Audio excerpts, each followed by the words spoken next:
A gente tem uma preguiça, né? Uma economia de amém na igreja. Pelo amor de Deus. Quando você era católico, você repetia todas as ladainhas com vontade, né? Tudo que o padre conduzisse, você repetia, mas repetia bonito, né? Porque lá parece que a coisa funcionava mais do que aqui. A gente não consegue nem dar amém no fim da oração. Mas dá para dentro, né? Dá para dentro das tripas. Não é para fora. Amém? Amém? Em nome de Jesus? Amém. Mas como é simples. Dá trabalho? É muito difícil fazer isso? Não, né? Mas a gente parece que a gente vem para a igreja, a gente ainda ficou em casa dormindo, tirando uma soneca. A gente está assim, amém, meu irmão, glória a Deus. Parece que a gente ficou em casa ainda, presbíteros. Viu, presbítero Márcio? Parece que o povo ainda ficou em casa nas cobertas. Frio, né? Gostoso, né? É bom, né? Uma cobertinha? É bom uma cobertinha. Coisa boa, uma boa coberta, quentinha. Nesse friozinho a gente até pensa que está, quem sabe, lá no sul do país. Oh, Deus é bom, né? Para os nordestinos o Senhor tem mandado uma chuvinha, um tempo bom. Mas olha, depois que você levantou, chegou aqui, você deixou lá a cama. Então vamos ter vida, gente, vamos ter alegria. A alegria do Senhor é a nossa força.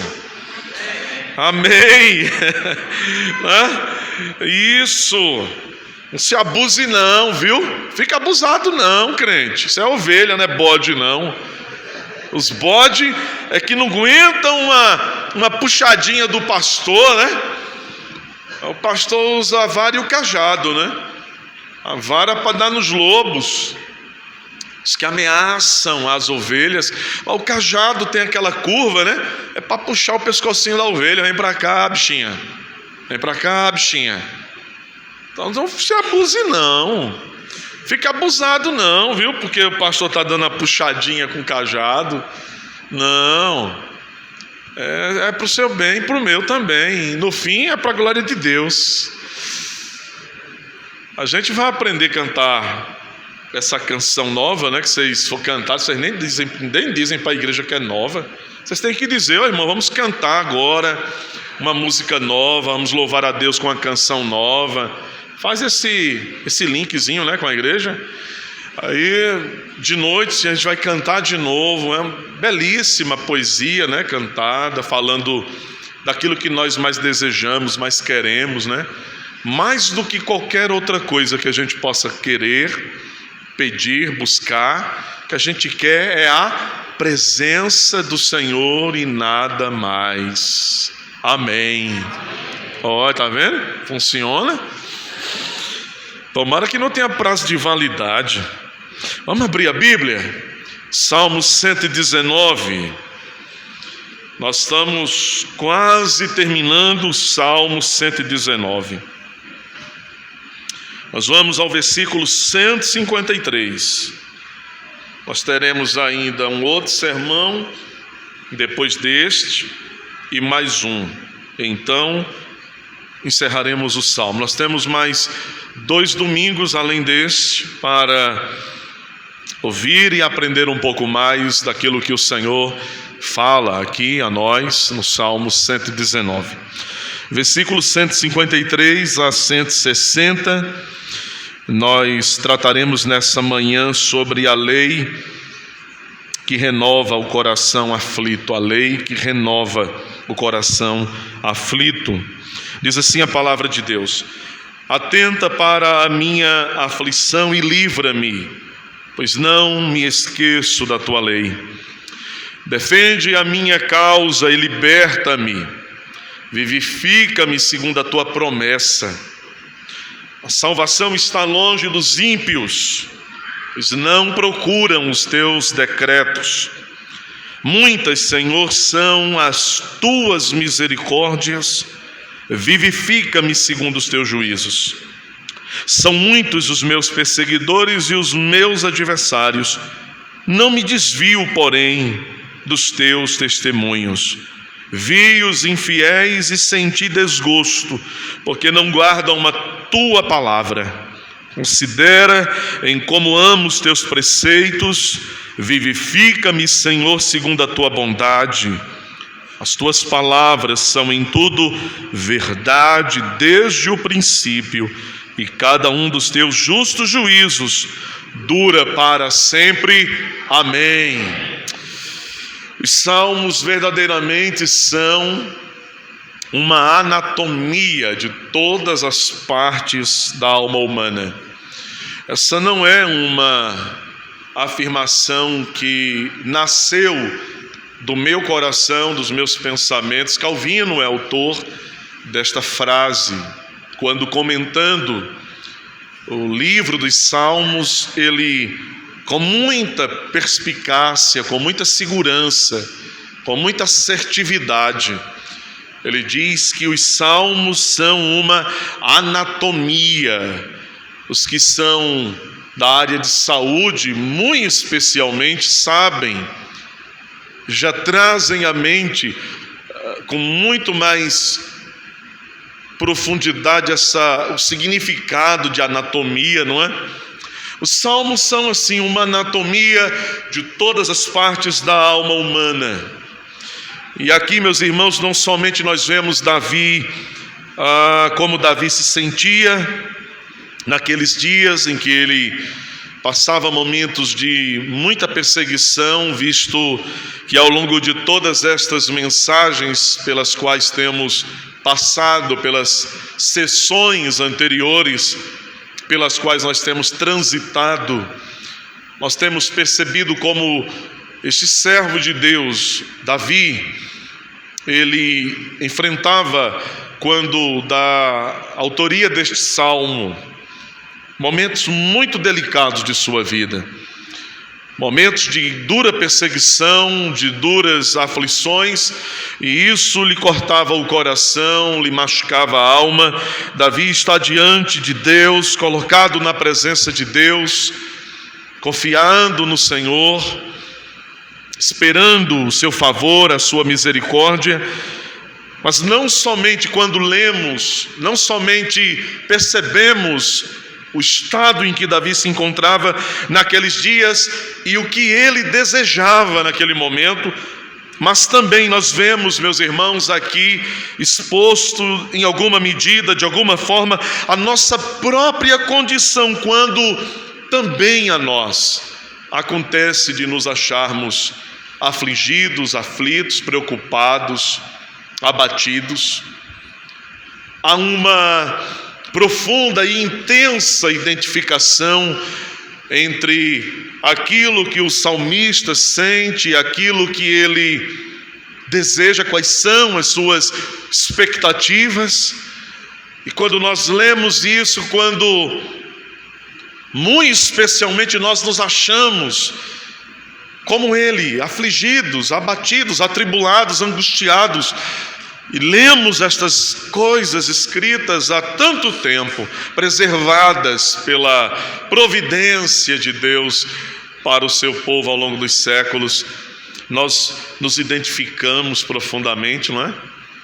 Nós sempre vamos encontrar em algum salmo, em algum dos salmos, seja dos vastos salmos de Davi ou de outros salmistas que também escreveram salmos que estão aqui, entre os 150 salmos, sempre vamos encontrar algum trecho, algum salmo que vai de fato fazer esse diagnóstico do nosso próprio coração, não é?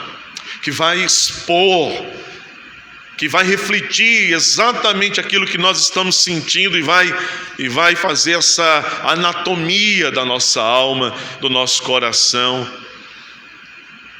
E nós temos, portanto, nessa oportunidade, quando assim nós experimentamos isto, nós temos a oportunidade de encontrar o consolo, o conforto, a instrução de Deus, aquilo que pode confortar o coração, que pode dar esperança.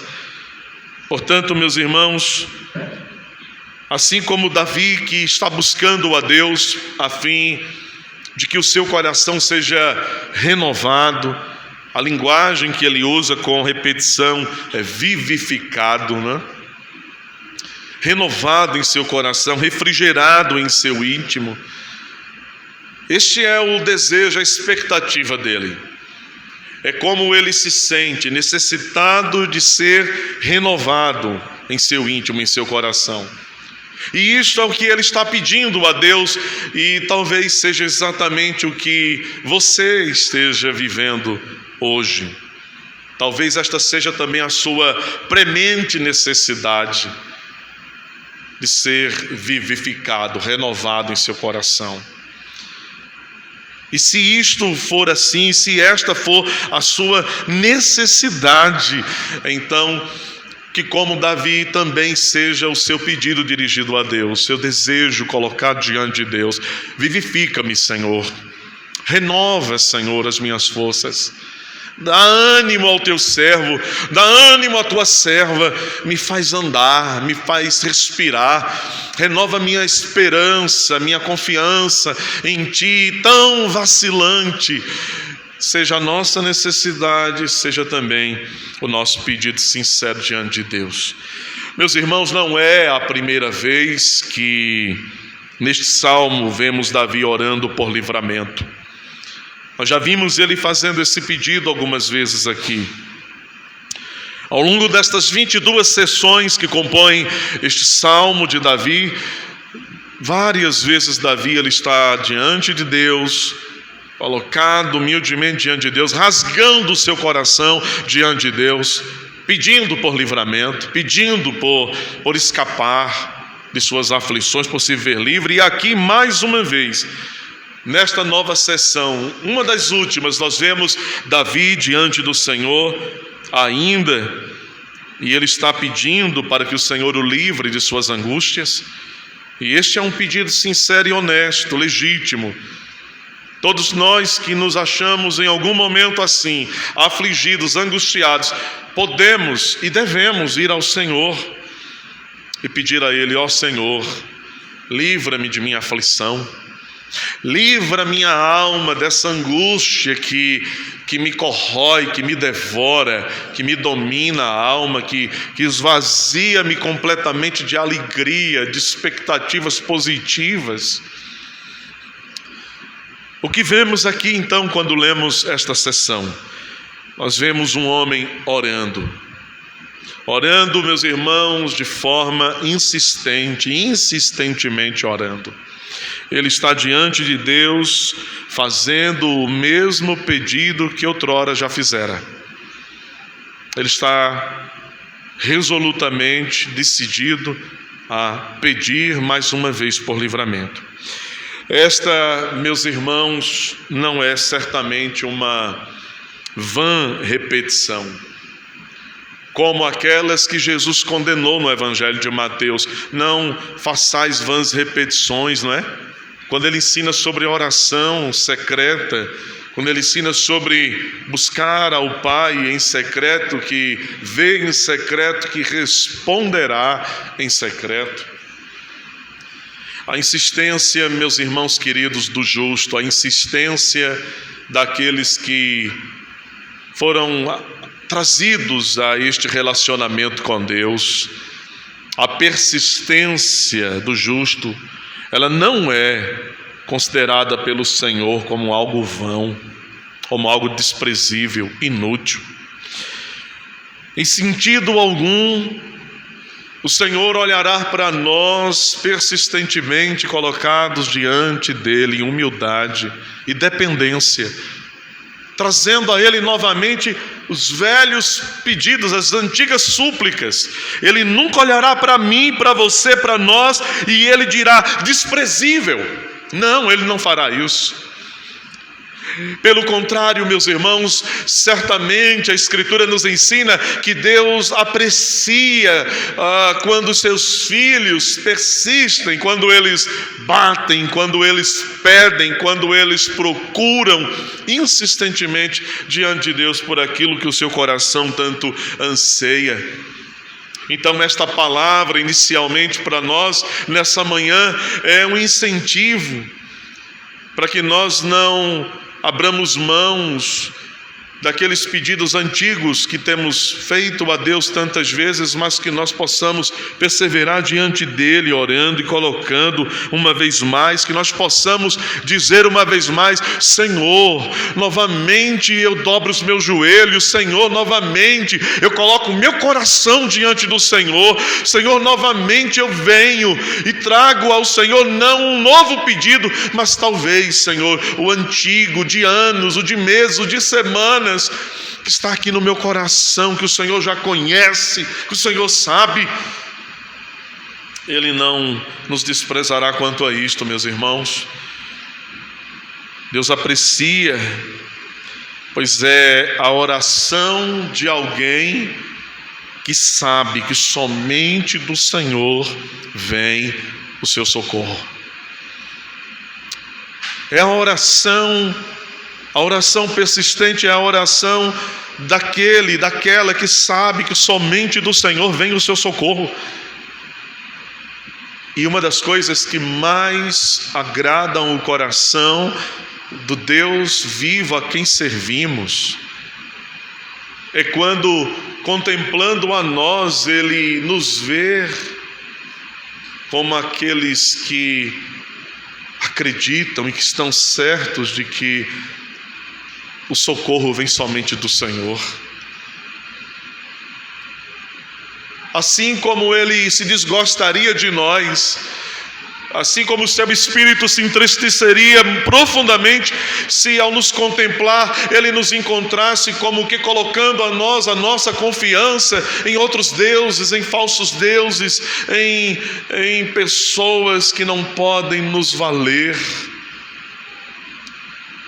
Sim, Deus aprecia quando nós nos relacionamos com Ele, quando nós nos aproximamos dEle, expressando que nós estamos seguros de que o nosso socorro é o Senhor. Não somente o nosso socorro vem de Deus, isso é maravilhoso, o nosso socorro vem dEle, mas não somente isto, meus irmãos, mas Ele é o socorro do seu povo, Ele é o nosso socorro, bem presente na hora da tribulação.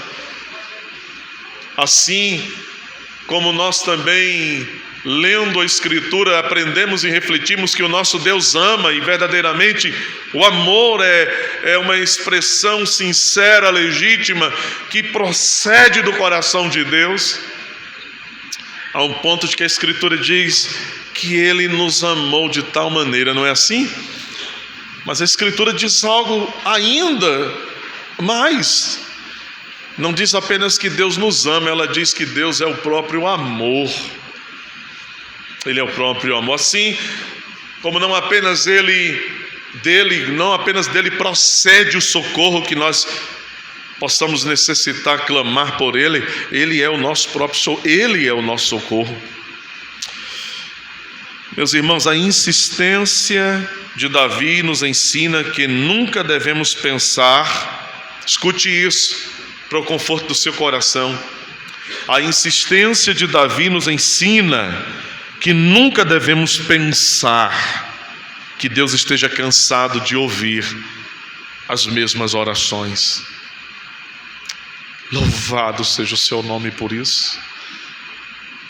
Que Ele esteja cansado de ouvir os mesmos pedidos que temos trazido a Ele, que a Ele dirigimos muitas e muitas vezes.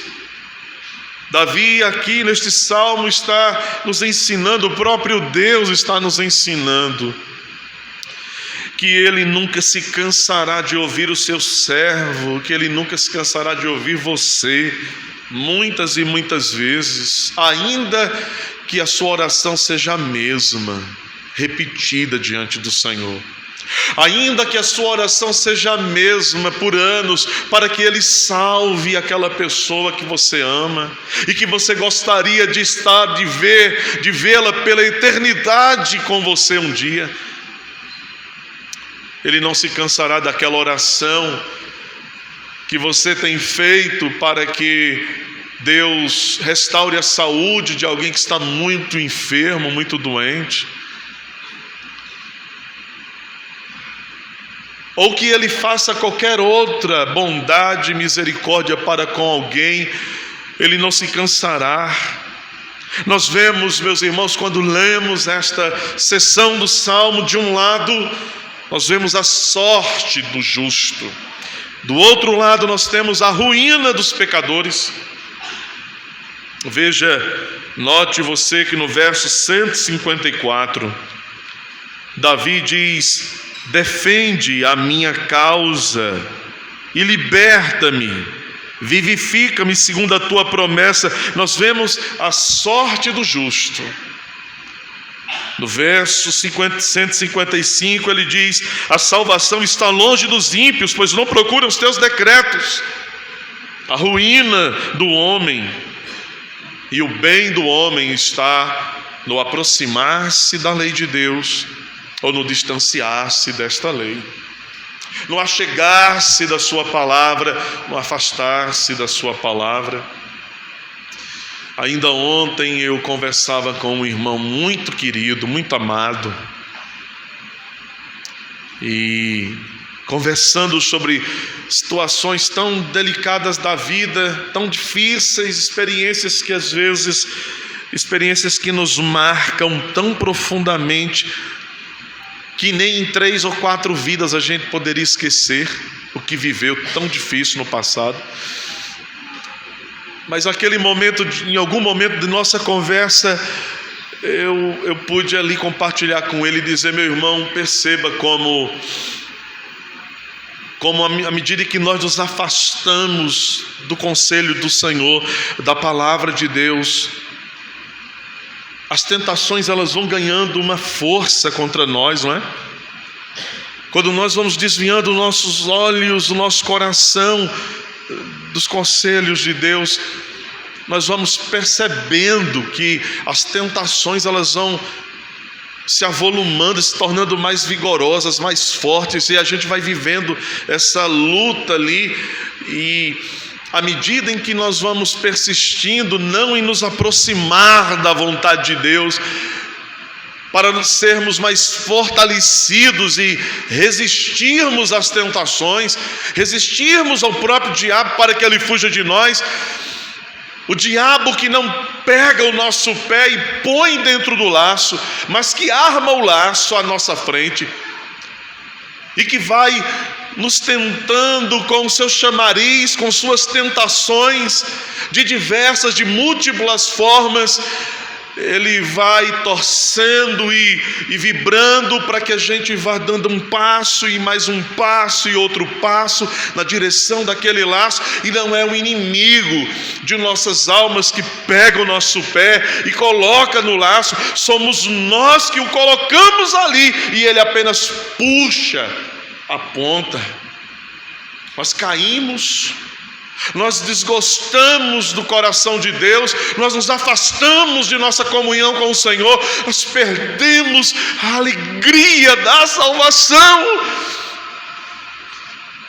nosso semblante cai, porque o nosso espírito está doente, enfermo, abatido pela força terrível do pecado. E que força nos esgota, nos mina.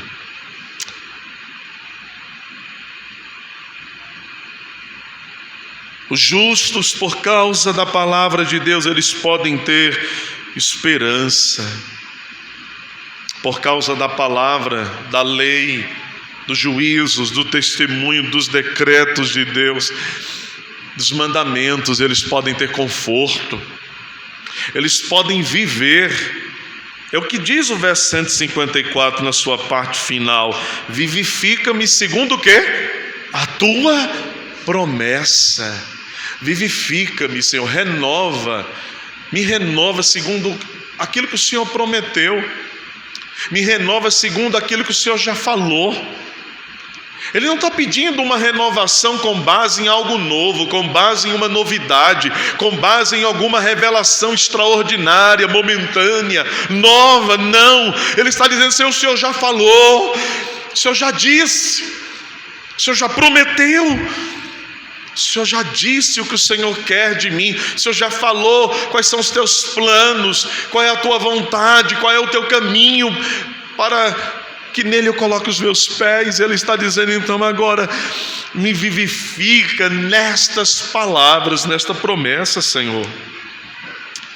Meus irmãos, esta é a 7ª vez que Davi ele está pedindo para ser vivificado, e ainda depois desta, ele ainda fará esse mesmo pedido 2 outras vezes. Então 9 vezes ao longo deste salmo, Davi ele está pedindo insistentemente: renova o meu coração, renova minhas forças, vivifica-me, Senhor, pela tua palavra. A palavra de Deus é essa revelação especial de Deus, sem a qual o homem não pode crer no verdadeiro Deus e ser salvo. Nós, meus irmãos, aqui nós temos um forte indicativo de que é pela palavra, e de que é somente pela palavra que podemos encontrar conforto, que podemos encontrar esperança e que podemos encontrar vida, especialmente quando nos acharmos caídos, amargos, feridos, atribulados, angustiados. É um chamamento de Deus para que a gente se aproxime da sua palavra, para que a gente aproximar-se da palavra de Deus pode significar muitas coisas maravilhosas, mas deixa eu te dizer uma que é talvez assim tão central. Aproximar-se da palavra de Deus é conhecer melhor o Senhor, é conhecer melhor o nosso Deus. E o que Ele quer de mim e de você, senão que nós o conheçamos e que prossigamos em conhecê-lo. Conhecer a Deus mais e melhor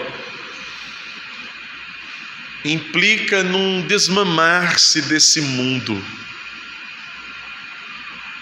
implica num desconectar-se dessas paixões deste mundo, dessas coisas que tanto encantam a nossa carne, que nos seduzem, que nos deixam assim às vezes tão enamorados. O conhecimento de Deus certamente é algo precioso,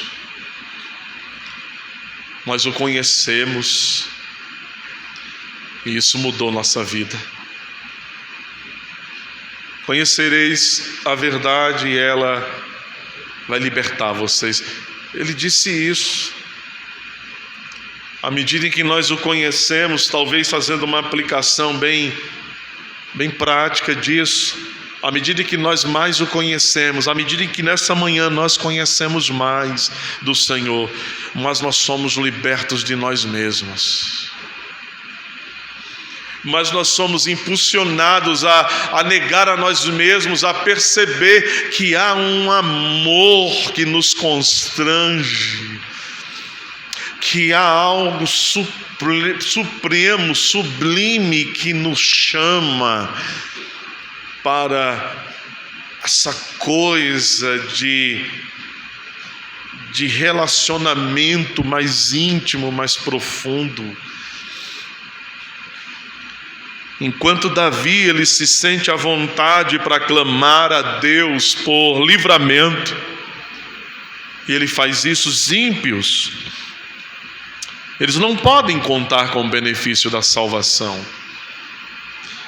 Aquilo que faltava a eles, a salvação, os benefícios da salvação de Deus para Davi, estava na vida do salmista. Aquilo que faltava aos ímpios estava presente na vida de Davi. Vá ao verso 153, atenta para a minha aflição e livra-me, pois não me esqueço da tua lei. Senhor, ouve a minha aflição, me livra, porque eu não me esqueço da tua lei. Quando no verso 155 os ímpios não procuram a lei, aquilo que está presente na vida de Davi não está presente na vida dos ímpios.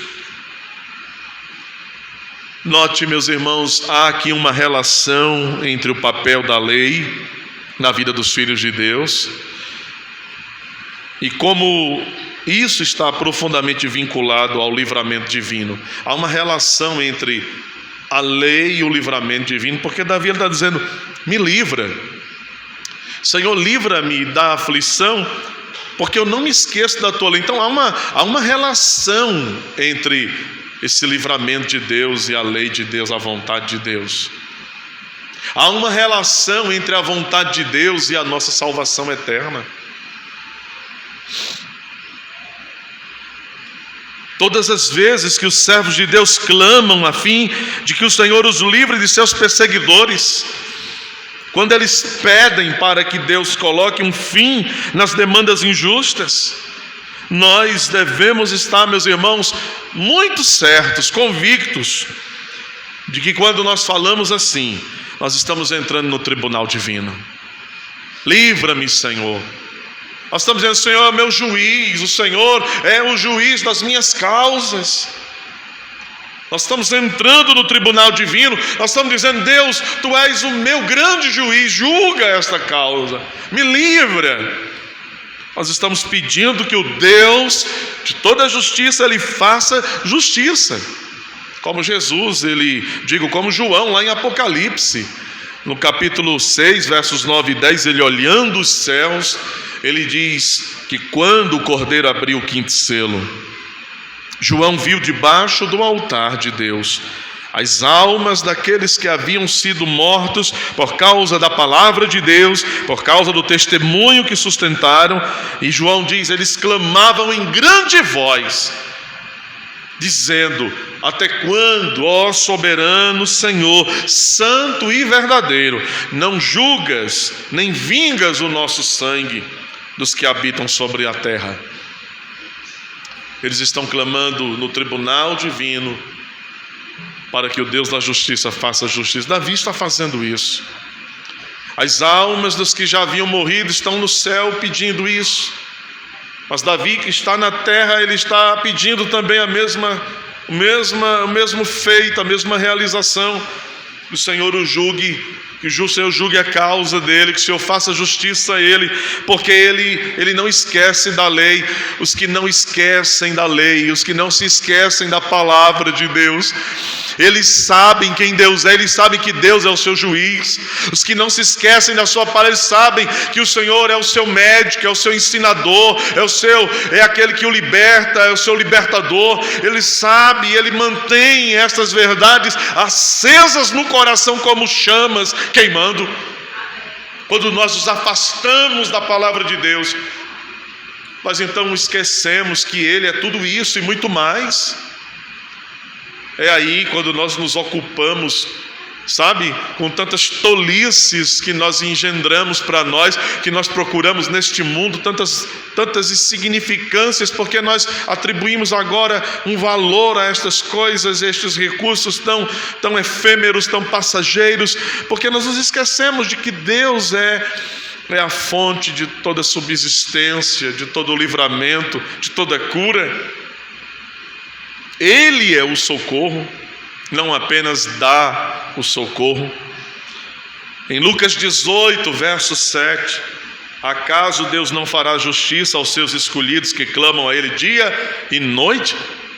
É o que Davi está fazendo. Agora note você que no versículo 156, Davi apresenta uma certeza e uma necessidade. Ele está certo de quê? Qual é a certeza de Davi? Veja o verso 156. Muitas, Senhor, são o que, meus irmãos? As tuas misericórdias. Vivifica-me segundo os teus juízos. Qual é a certeza que Davi tem? Ele tem a certeza de que as misericórdias de Deus não são uma ou duas, três, são muitas. Ele é o Deus de muitas misericórdias. Isso pelo menos significa dizer que não apenas elas são muitas em quantidade, mas que elas não se esgotam para conosco. Às vezes a nossa misericórdia normalmente é assim, não é? A gente não tem uma misericórdia muito ampla, muito vasta. O Pedro sabia disso, tanto é que ele foi lá em Jesus e disse assim: eu vou perdoar meu irmão 7 vezes, né? É só 7 mesmo, né? Tomara que seja, porque 8 para mim já não é muito tranquilo, não. 7,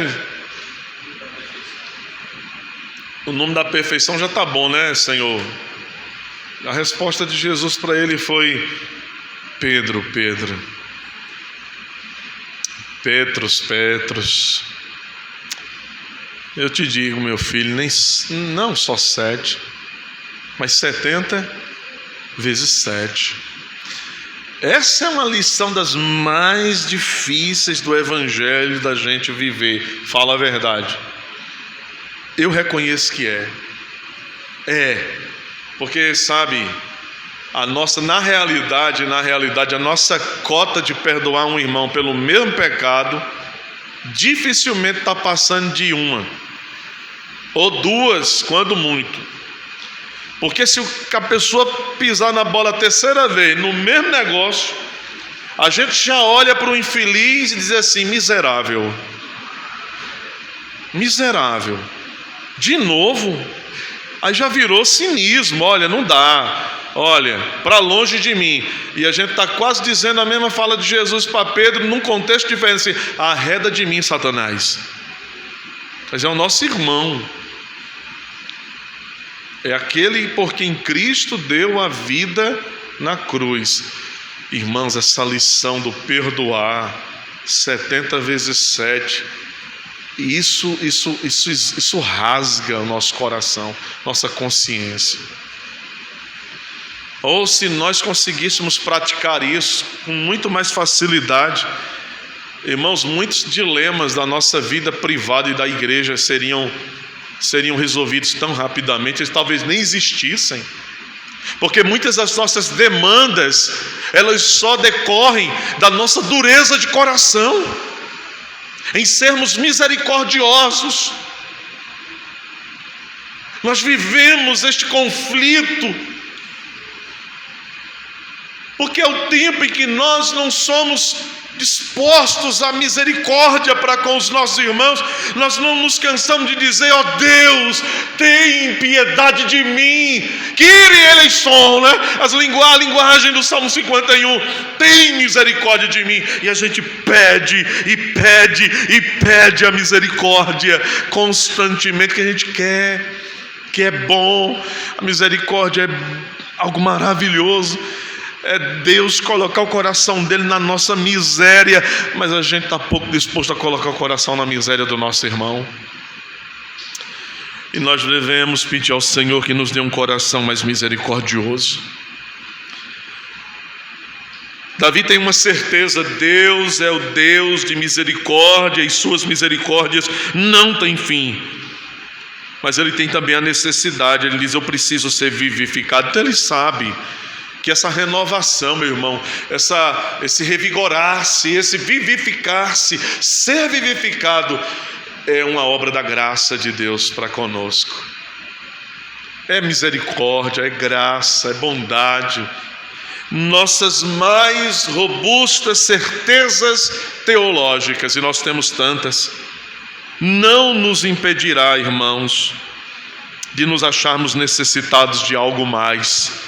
No caso de Davi, de ser vivificado. Você pode ser pós-doutor em teologia, você pode dominar, os ramos mais destacados e centrais do conhecimento teológico. Você pode conhecer profundamente as Escrituras, mas isso não impedirá você de continuar dependendo da misericórdia de Deus. Isso não impedirá você de ter que pedir a Ele para que você seja renovado. porque conhecimento intelectual por si só não tem o poder de renovar o nosso coração.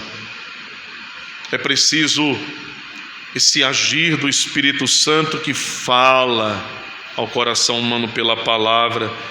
Davi, ele está assim diante de Deus, como disse Calvino, não podemos esperar a vida, ou pedi-la a Deus, a menos que a esperança seja produzida pela palavra de Deus. Como que a gente vai pedir para ser renovado, para ser vivificado, se essa esperança não for produzida pela palavra? No versículo 157, são muitos os meus perseguidores e os meus adversários, não me desvio, porém, dos teus testemunhos. Veja como Davi fala aqui, né? No verso anterior a este, no 156, ele falou que muitas são o quê? As misericórdias de Deus. Muitas, muitas. Elas não se esgotam, elas são muitas. Isso lembra, sabe o quê? O que Paulo falou em Romanos 5:20. Mas onde abundou o pecado, superabundou a graça. São muitas as misericórdias. Davi diz, são muitos os meus perseguidores. Veja esse paralelo contrastante. Muitas misericórdias, muitos perseguidores. Ele diz, olha, embora sejam muitos os que me perseguem, eu não me afasto da palavra de Deus. Meus irmãos, a tentação de nos afastarmos dos testemunhos de Deus são muitas. Davi, ele resiste a essa tentação de se afastar da lei de Deus quando ele percebe a multidão dos perseguidores. Às vezes, veja se isso não é verdade. Você pode discordar, mas eu vou continuar acreditando que isso é verdade. Às vezes parece em vão permanecer no que o Senhor nos ensina. Quando os adversários usam a malícia, eles usam de maldade contra nós. Parece que agir segundo o que Deus ensina não vale a pena. Parece que agir segundo as regras, a regra do jogo dos maus, entrar nesse tabuleiro e fazer uso das regras desse jogo dos ímpios, parece que é mais interessante, fica mais interessante do que ficar esperando que Deus faça algo por nós. Parece que os métodos de Deus não são tão rápidos quanto os métodos pecaminosos para resolver problemas, especialmente quando lidamos com o enfrentamento com aqueles que estão nos perseguindo, nos afrontando. Olha, quantas e quantas vezes, como pastores da igreja, nós, o conselho da igreja, nós somos os últimos a serem procurados na hora de um problema, de um conflito. Então, quantos cristãos, eles antes de virem a liderança dele, as lideranças espirituais,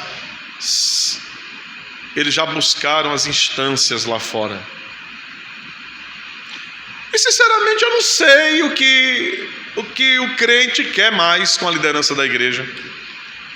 Que ele já procurou o advogado, ele já procurou o juiz lá fora, ele já procurou a defensoria pública, os tribunais do mundo, ele já foi a todos os recursos externos lá de fora.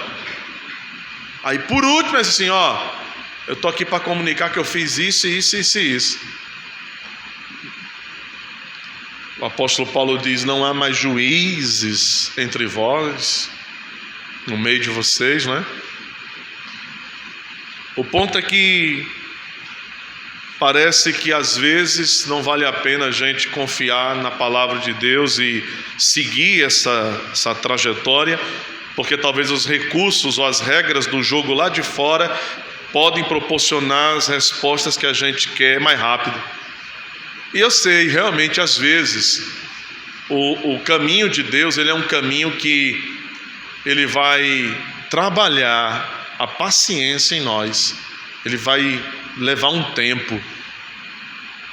Lógico que isso não é uma regra Mas muitas vezes Deus precisa também, mesmo quando Ele vai nos ajudar a tratar um problema, Ele usa isso para tratar a gente, para tratar o nosso caráter, não é?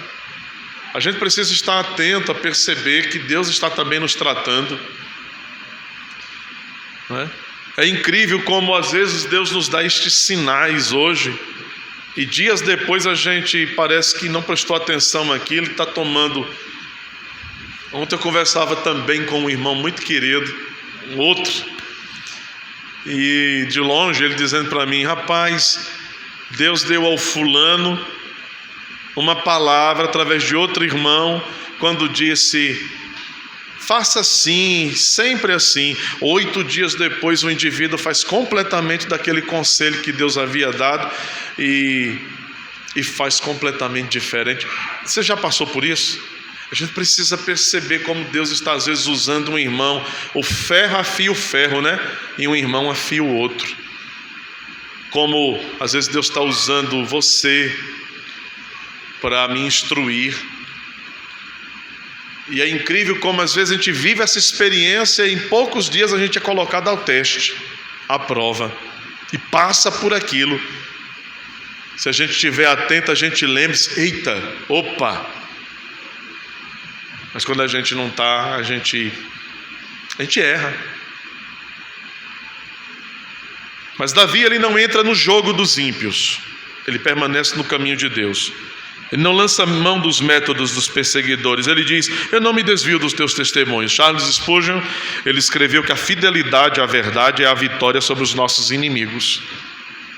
A fidelidade à verdade é a vitória sobre os nossos inimigos. Mais uma vez ele expressa a dor em ver que muitos estão andando longe da palavra de Deus. Muitas coisas nós podemos aprender olhando. Veja que Davi diz no verso 158: vi os infiéis e senti desgosto. Nós aprendemos muito olhando, observando.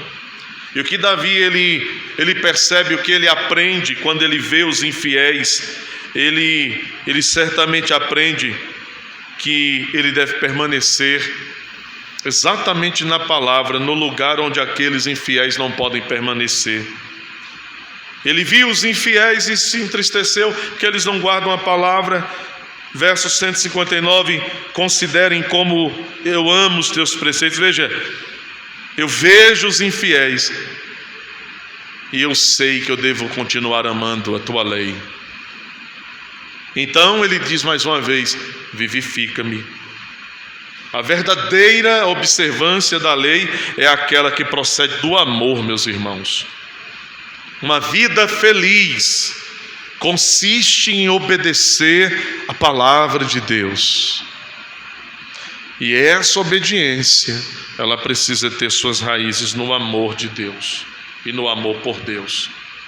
Deuteronômio 10:12: agora, pois, ó Israel, o que é que o Senhor requer de você? Não é que você tema o Senhor, o teu Deus, e que você ande todos os seus caminhos e ame ao Senhor e sirva ao Senhor teu Deus de todo o teu coração e de toda a tua alma? É isso que Deus quer. Davi, ele termina esta sessão no verso 160. Ele termina com uma incansável afirmação: as tuas palavras são em tudo verdade desde o princípio.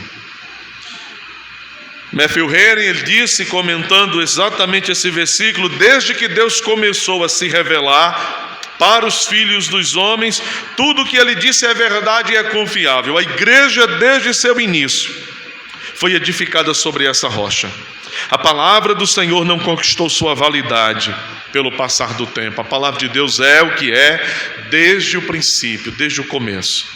Meus irmãos, como as grandes montanhas desse mundo, que permanecem firmes desde que surgiram, desde que foram levantadas.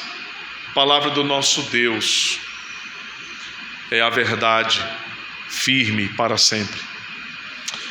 Podemos concordar com o comentarista bíblico quando diz que, ao falar assim, Davi se consola pela fidelidade da palavra de Deus.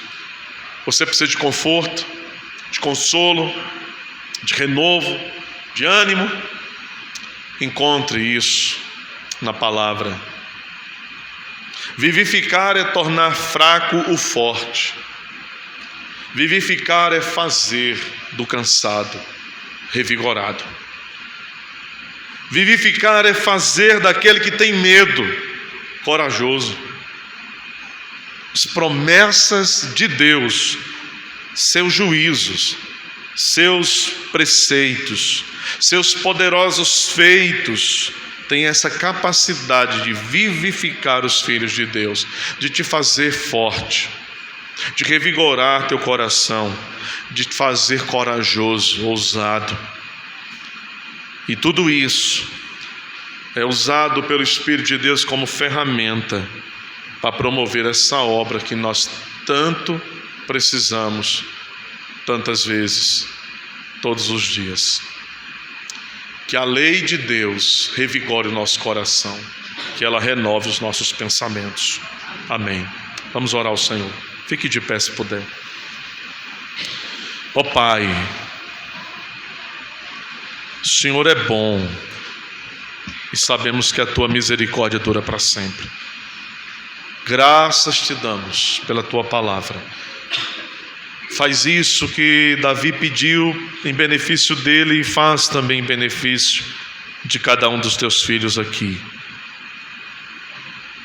Que o Senhor renove, que o Senhor vivifique o nosso coração através da Tua palavra tão fiel, tão durável, tão poderosa. Em nome de Cristo é a nossa súplica, Pai. É assim que oramos. Amém.